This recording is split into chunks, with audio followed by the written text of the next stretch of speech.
Hi, this is Emma. And Michaela. And you're listening to Sleeping in Park, where we talk about our trips and tips to visiting beautiful places. Follow along as we learn and share stories about our public lands and stops along the way.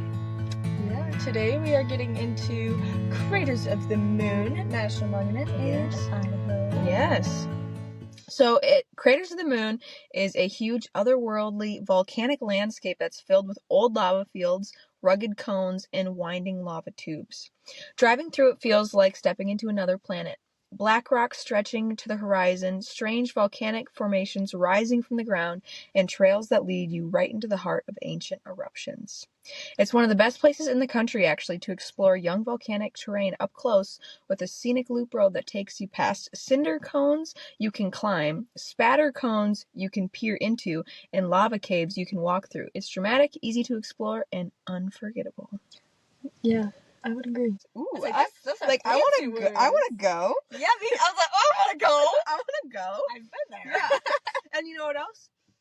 We've climbed a cinder cone. That was that. You remember that when we were like, It was super windy? And the Inferno cone, yeah. And then we looked into the spatter cones. The only thing we didn't do was walk through a lava cave. I know. We got to go back. We gotta get that. It's a free permit too, which I didn't even realize. The permit is free to go into the caves. Yeah.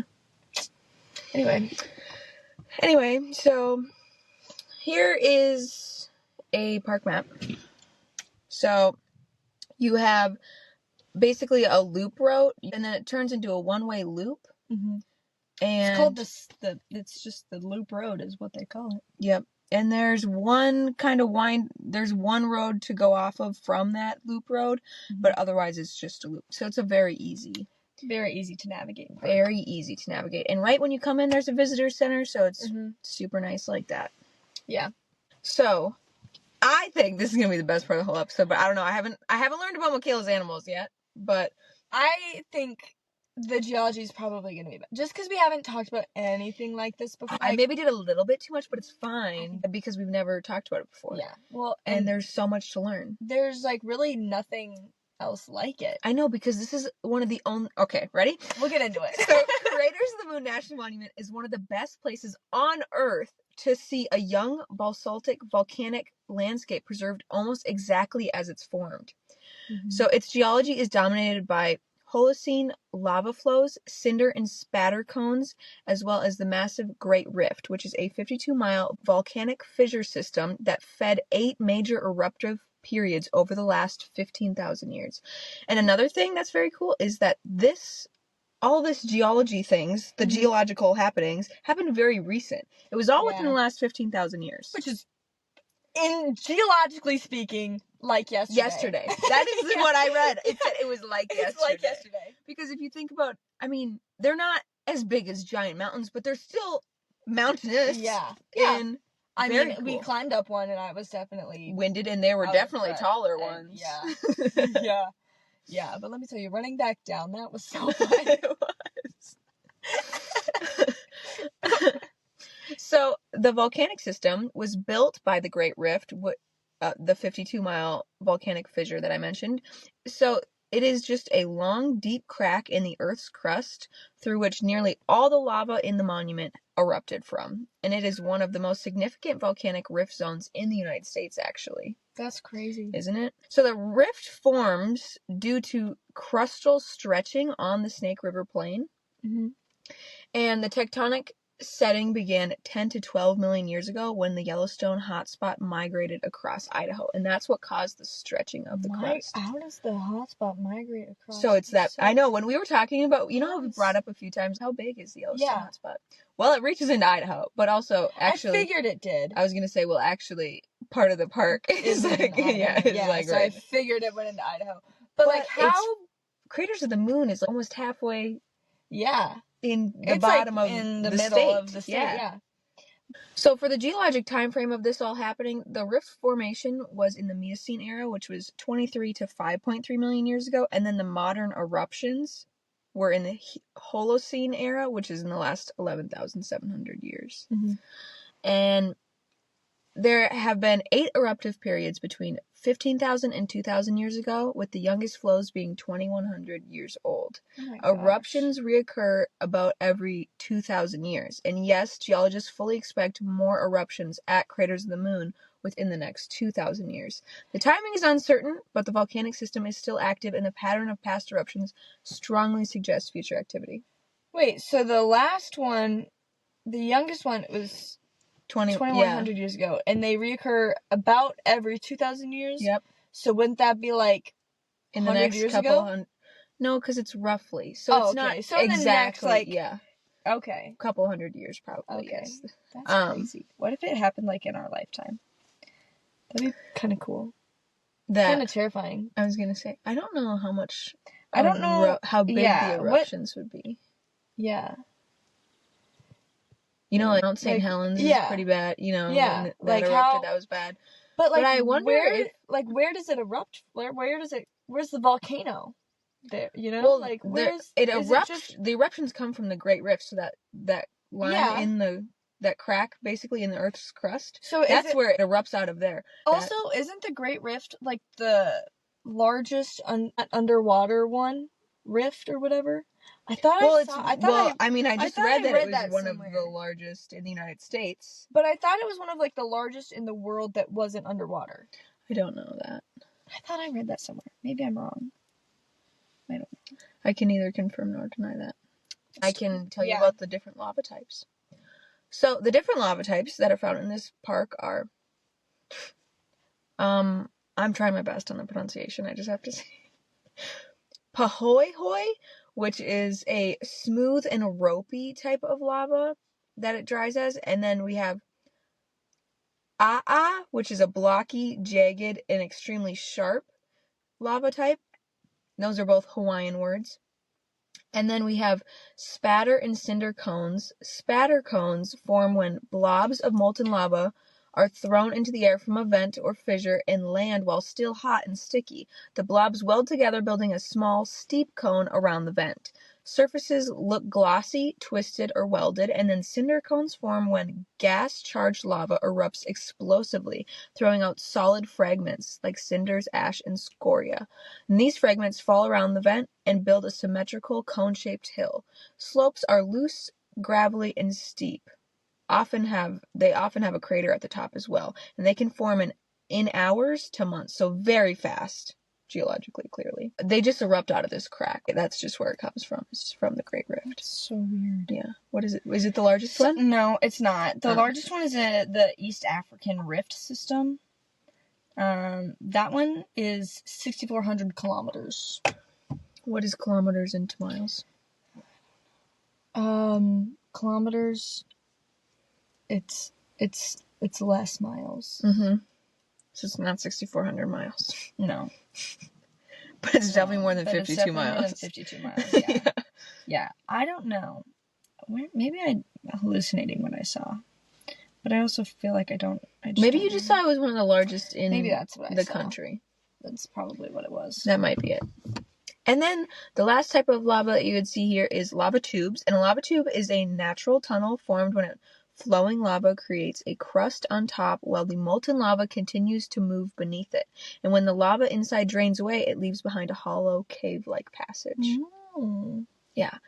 But I think it's so cool you finally get to learn about the types of lava. I know.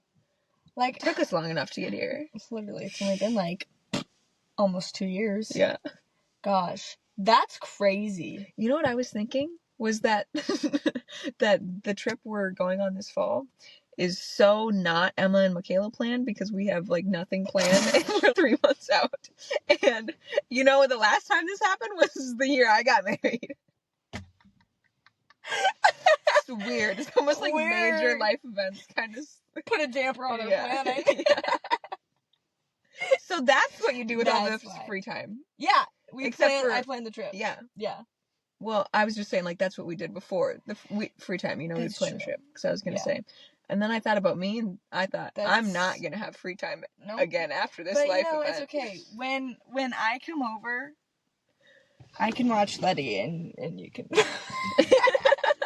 Works for me. I'll give her some love, and you can just ask me questions. I'll be like, yeah, I don't care. Just bring your baby and it's fine. Just bring your baby and it's fine. It's fine. You can take me wherever you want.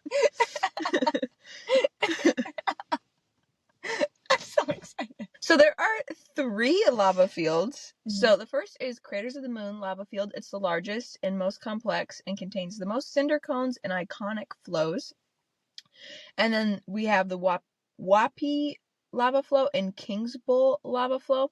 The Wappi and Kings Bowl lava fields are the 2 smaller, younger lava fields within Craters of the Moon National Monument, and they both formed during the most recent eruptive period between 2000 and 2,300 years ago. Okay. They sit along the Great Rift, the same volcanic fissures that produce the main Craters of the Moon lava field, and the Wappi contains many lava tubes and is very flat, while Kings Bowl has explosion pits, lava lakes, and a tephra blanket, which is a layer of volcanic fragments that just lays over the top of everything.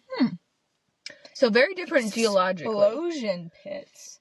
Yeah, which I'm guessing are just Pits where, explosions happen. Yeah. Yeah. That would make sense. But it's a cool thing to call explosion I like pits instead of like calling them craters or something. Nope, they're explosion pits. I like it. And then the other thing is, if you look at lava that erupted much more recently, it looks very similar. And why it looks so fresh, you could say, is because I want to see fresh lava. So basalt weathers slowly, and Idaho's dry climate preserves the volcanic textures, and there are no glaciers or rivers to erode it. And the result is a landscape that looks brand new, even though it's a few thousand years old. That makes sense, I guess. Yes. And Craters of the Moon is one of the youngest major volcanic landscapes on Earth, actually. Wow. Yeah. That's crazy that it doesn't... I get that there's not a ton of things to erode it, like there's the no rivers or whatever. But with how light the rocks are, that's crazy.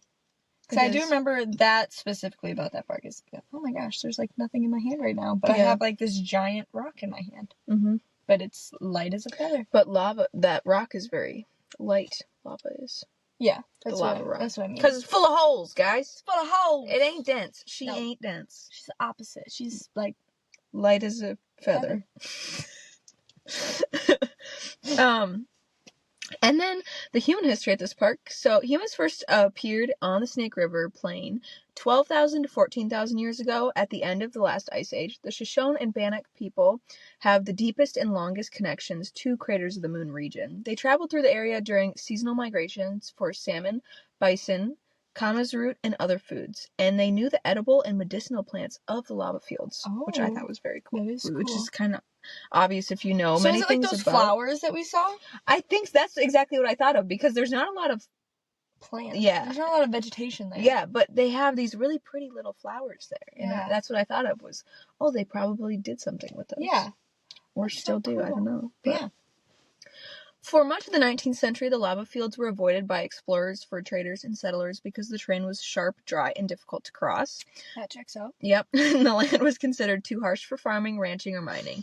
So human presence remained light and temporary in the 1800s. And then in the late 1800s to early 1900s, small attempts at mining, mostly silver, occurred but were very short-lived. Ranchers grazed livestock on the edges of the lava fields with limited success. Obviously, there's, as we just said, there's like no vegetation. And as scientific interest grew, geologists began studying the volcanic formations. And early travelers described the landscape as strange, beautiful, and moon-like, inspiring the name of the monument. Oh, I like that. Yes. Craters of the Moon was designated a national monument in 1924. Yeah. I want to go back and see it knowing these things now. Mm-hmm. Which is why hopefully you listen to this before you visit. Or then you just get to go back and visit again. Exactly. Because I think it's a very gorgeous landscape, just in a different type of way, and it's not as dramatic. Yes. But it's which is so unique. Unique and different to anything else we've ever seen. Yes. Yeah. Which it was recognized for its unique volcanic landscape and cultural history. And the oldest park buildings date back to the 1930s, with most of the infrastructure built in the 1950s and 60s, around that time in the national park where they did a revamp, and what was it, in 1966 when they pushed a whole bunch of money into the parks that we've learned about. But the monument expanded over time to include the Wappi and Kings Bowl lava fields, and today the NPS works with the Shoshone-Bannock tribes to interpret indigenous history and preserve cultural sites there as well. That's cool. I like that. Yep. Very cool. Yeah. All right, and then for animals, there are over 60 mammal species and then hundreds of different insects that call Craters of the Moon home, despite the harsh volcanic environment.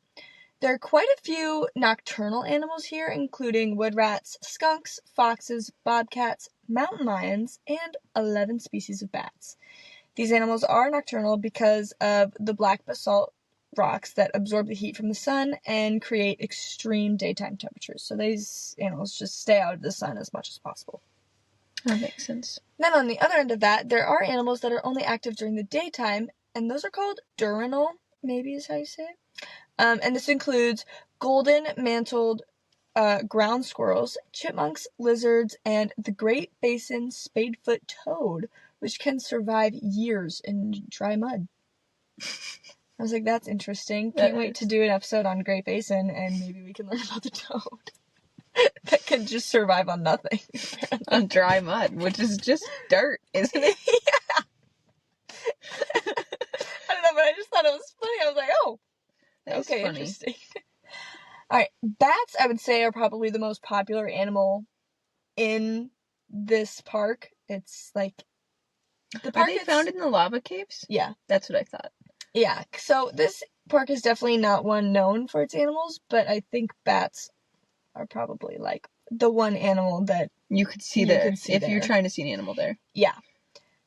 So there are 11 known and recorded bat species that occur in this park. Park biologists track these populations very carefully because of the WNS, so white nose syndrome outbreak, which we talked about in another episode. I was gonna say, it was another episode where you looked into bats. Yeah, it was.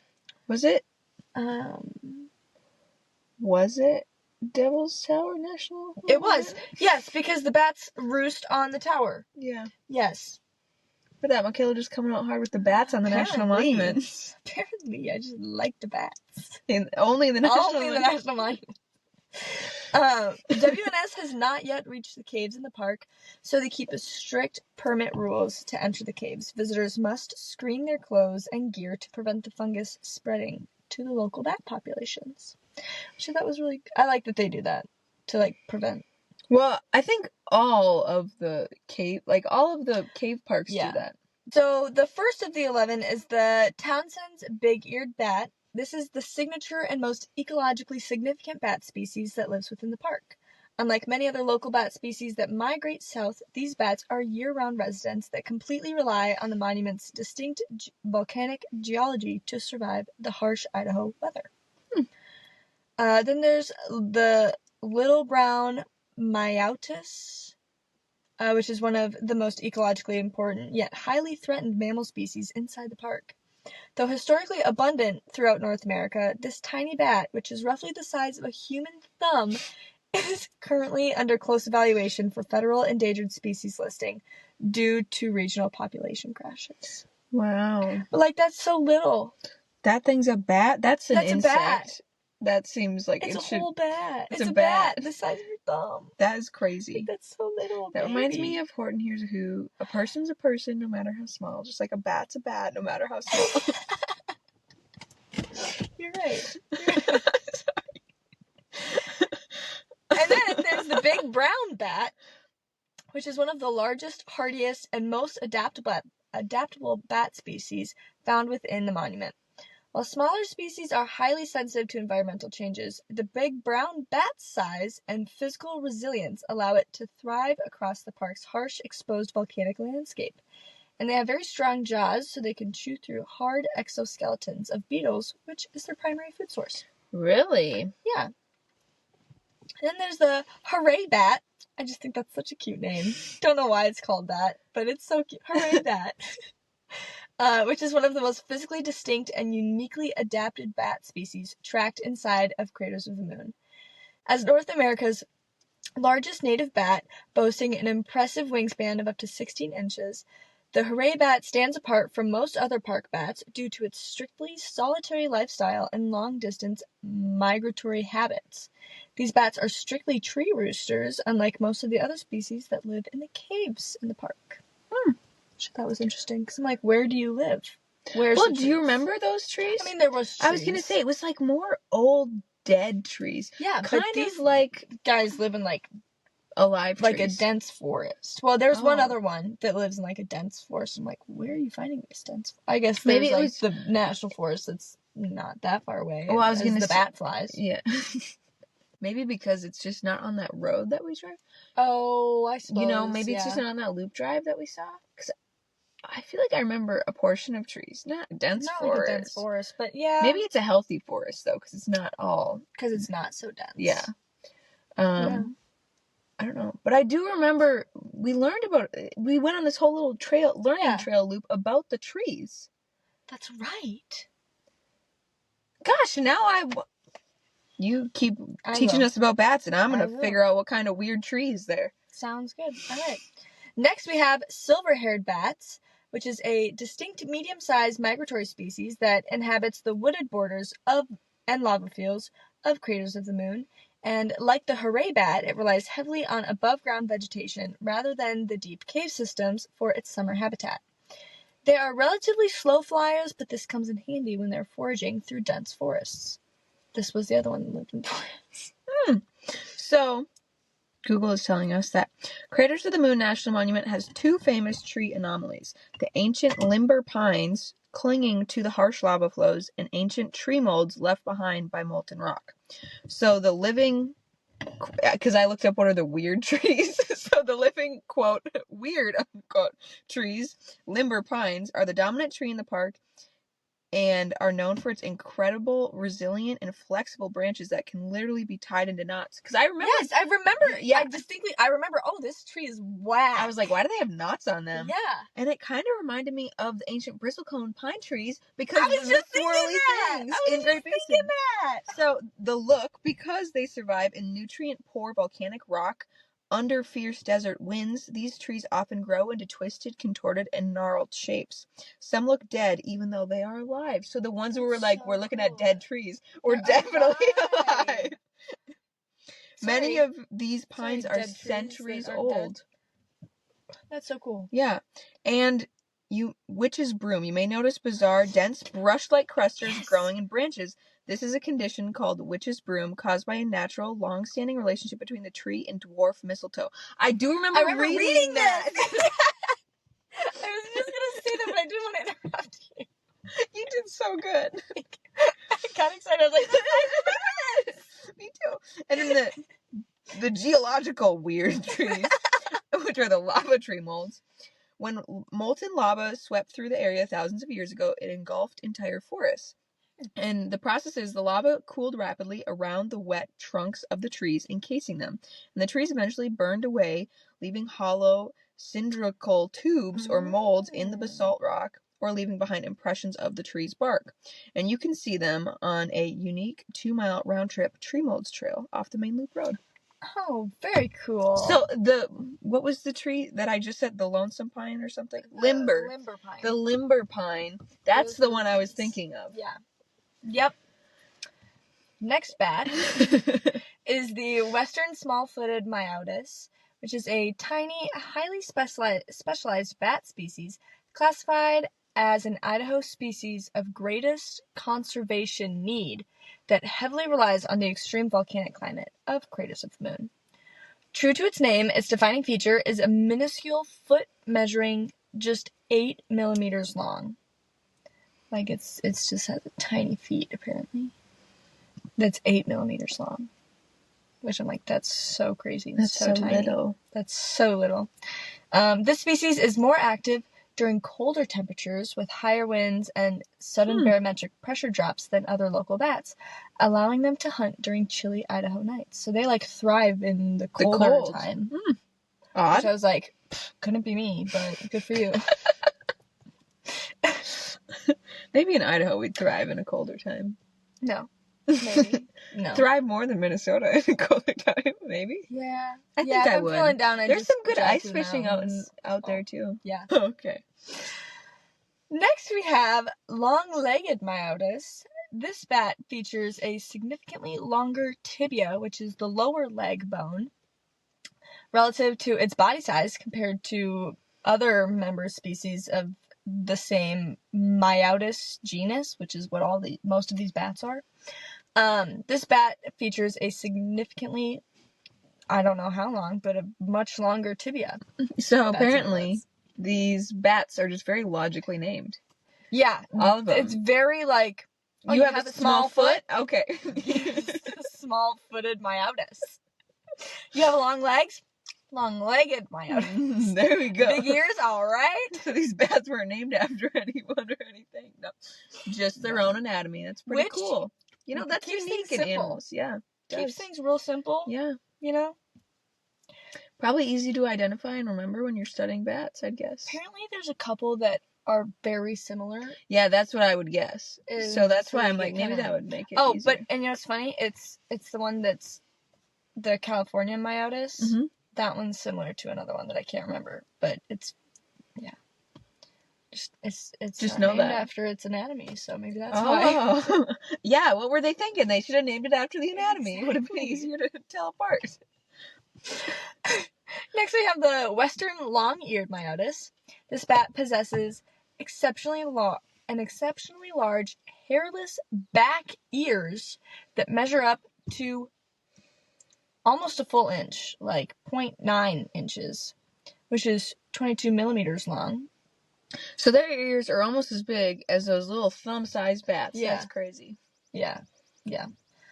When laid forward, its ears extend far past the tip of its nose. While most bats only catch insects mid-air, the western long-eared myotis can hover in place. It uses its large ears to listen for the faint rustling of prey, allowing it to snatch or glean stationary moths, beetles, and spiders directly off tree bark, leaves, or the volcanic ground. And that, being able to hover in place, that's most birds can't do that. Yeah, no. I want to say just hummingbirds. I would say, I know it's a unique trait. It's a very unique trait, when birds can do it, because it's not common. No. But I was like, fun. Then there's the fringed myotis. This is an elusive, highly specialized bat species that occupies the rugged lava flows and woodland edges of craters of the moon. Because they are naturally rare and difficult to capture, wildlife biologists heavily depend on modern acoustic recording equipment to monitor this sensitive species within the park boundaries. Their defining feature is a conspicuous comb-like fringe of short, stiff hairs running along the trailing edge to their tail membrane. And it is the only member of this genus in Idaho to possess this distinct physical trait. I never would have guessed that it had a comb-like fringe, because it's called the fringed myotis. I know, right? Who could have guessed? But, maybe it'll help you remember when you go visit the different types of bats, because you'll be like, that one has big ears? That's the big-eared bat. Just like that. Yeah. That one's got a funny fringe. Okay. Now we've got the California myotis, which is a tiny, highly agile insectivore that populates the sagebrush steppe and volcanic borders of craters of the moon.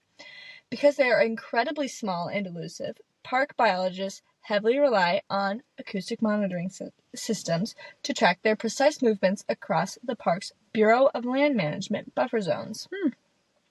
This is one of the smallest bat species in Idaho, featuring a wingspan of only 8 to 10 inches and weighing roughly the same as a single sheet of paper. What?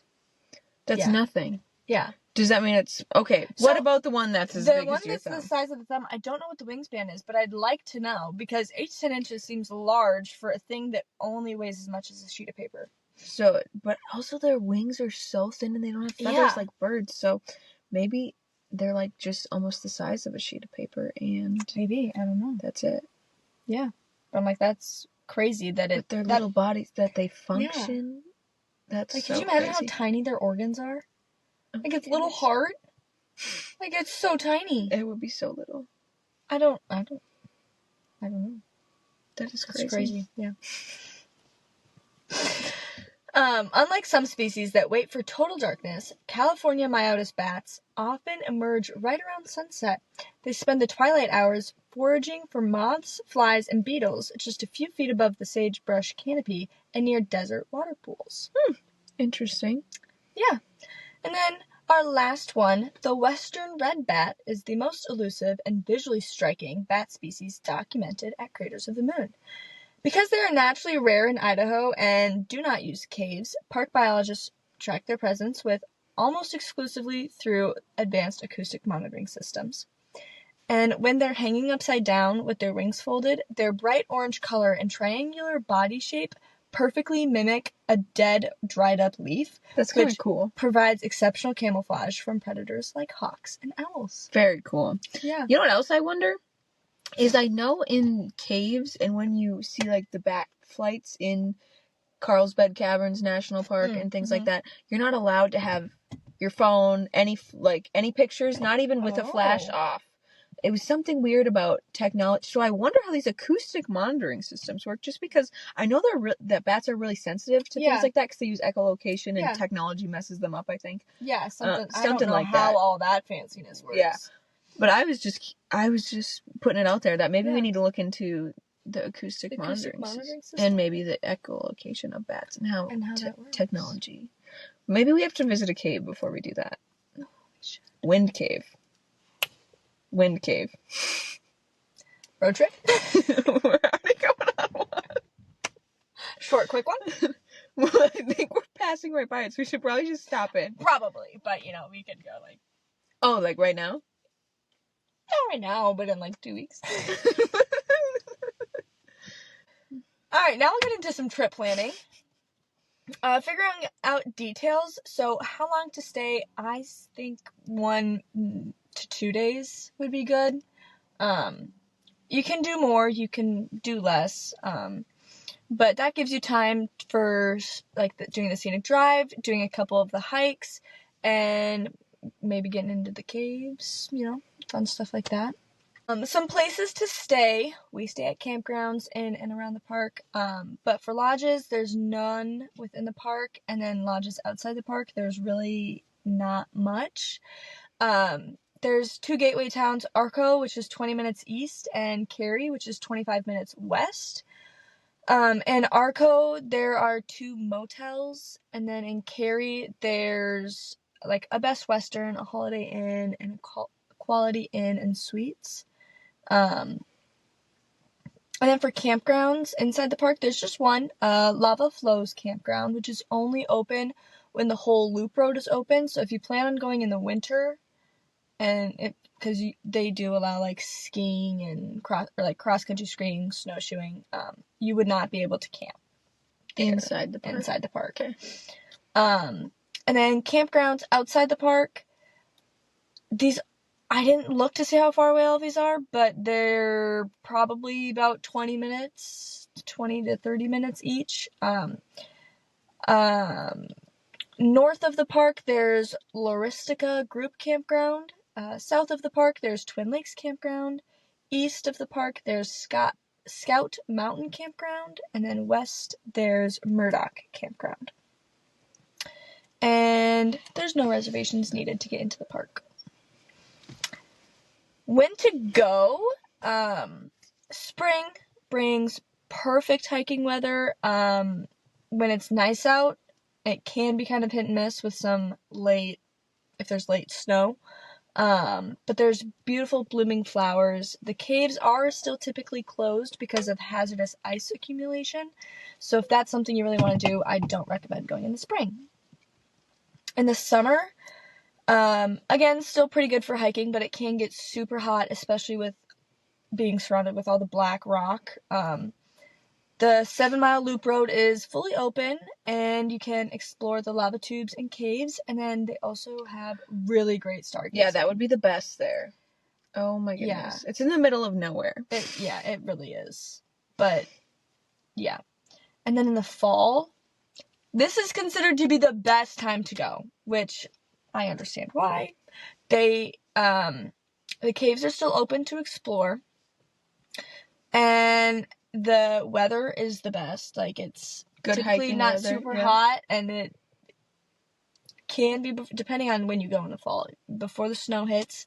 And then in September, they do star parties hosted by rangers. Yes, because September is a great month for stargazing. It is. And I'm like, oh, I want to go to a star party. What the heck? Wait, we're going on our trip in September. Mm-hmm. Are any of those places dark sky preserves? Probably. I know some of the Utah ones are. That's what I'm thinking. I wonder if they have any star parties we could do. Probably. Because that'd be so super cool. That would be super cool. We could learn about the stars. Yeah. That'd be pretty cool. Yeah, it would be pretty cool. Anyway. And then in the winter, this offers dramatic views with the black lava rocks contrasting with the white snow. And you can snowshoe and cross-country ski through the park, but the loop road is closed. So, some things to do. A good spot for sunrise and sunset is going to be the summit of Inferno Cone, because you get to the top and you just have an uninterrupted 360-degree view of everywhere, and that would be so pretty at either sunrise or sunset. Yeah. Biking, you can bike the loop road when it's open, which is typically like mid-May through mid-November. And then there's a good amount of hiking offered there. You can't go horseback riding. There are designated riding trails for horses, burros, mules, or llamas. But be aware of the strict zoning regulations that are in place to protect the fragile volcanic environment.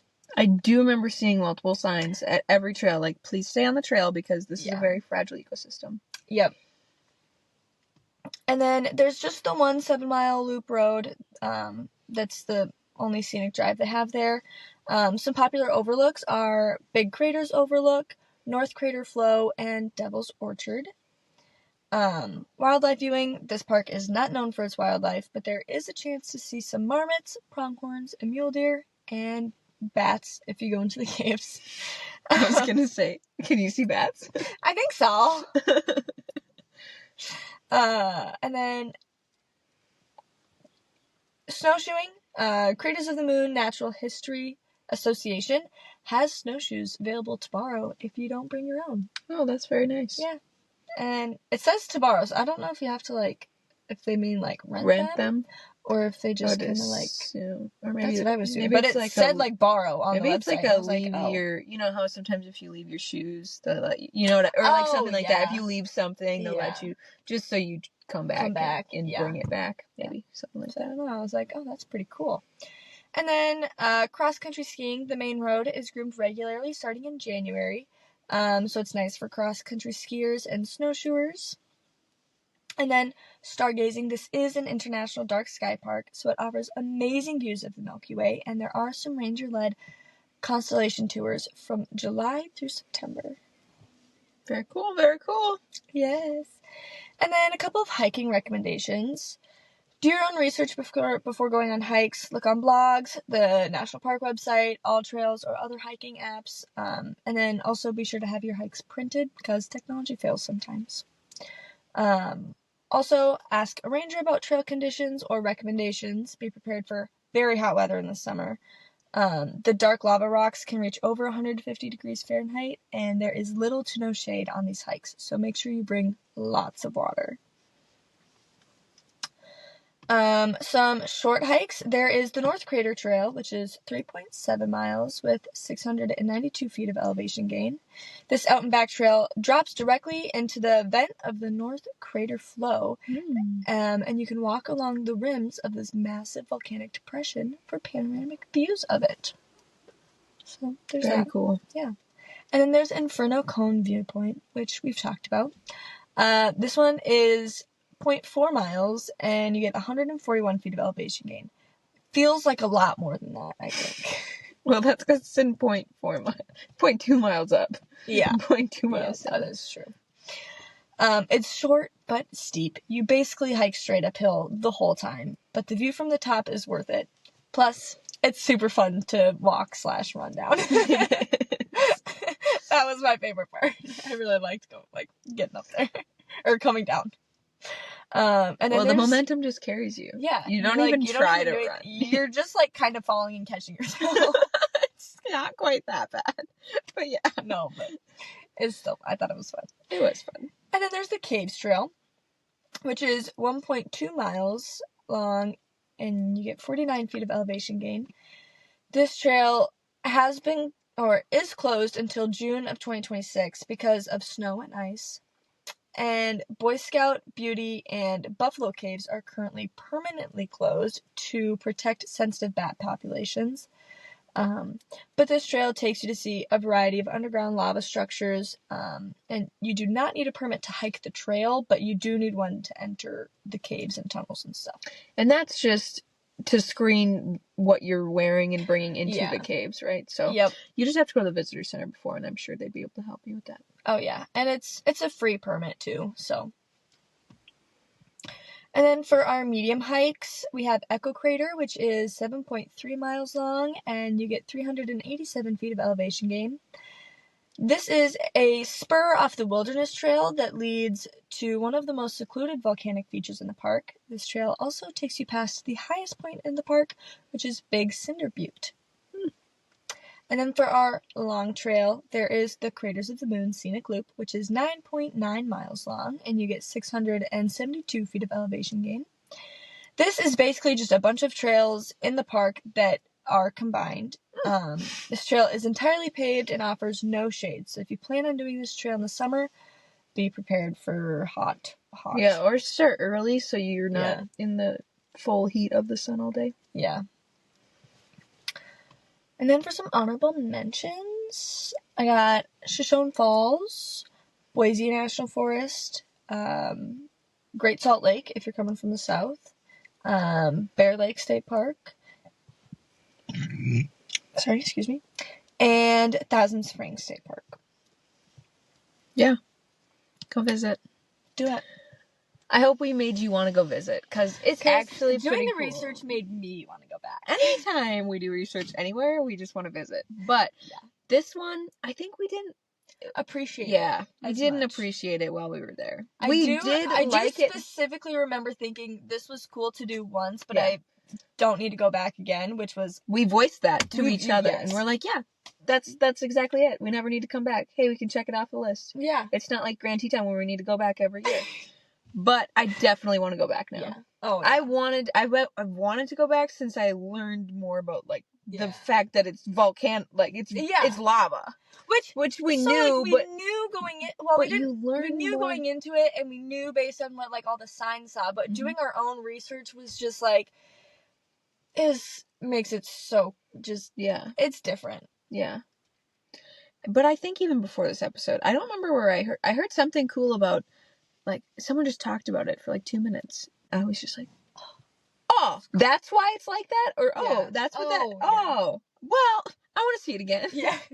Well, now I understand why it looks like that. Yeah. I want to go back. And be like, whoa. Yeah. Because it is pretty cool. It is. And you should visit. You should. And the fact that the water here goes up to the springs in Thousand Springs State Park is crazy. Yeah. Especially because there's not a lot of water here. So the fact that it still goes underground and travels 100 miles or however many miles. I think it was 100. Yeah, I think that's what it was. That's insane. It was crazy. Crazy. Bonkers. Yeah. And I bet that water is probably some of the cleanest. Oh, I'm sure. It gets especially so filtered and stuff, flowing through all that. Gosh, it's just so cool. It is very cool. So you should go visit. You should. Both of the above. All the above. Comment if we have encouraged you to go, and if you plan on going. Yes, please. That'd be the coolest. Let us know your thoughts on the park. Yeah, if you think it's that cool or not. Yeah. Or if you've been there and or if you got to see the bats. Oh, yeah. I want to go see the caves and the bats, and I want to do it. Yeah, or if you've been there and you think, yes, you'd totally go back, or you think, I thought it was a good experience, but I have other places I'd rather visit first. Maybe it is a one and done for you. Maybe. Let us know. But thanks. Thank you for listening. Please like, share, and subscribe to Sleeping in Park.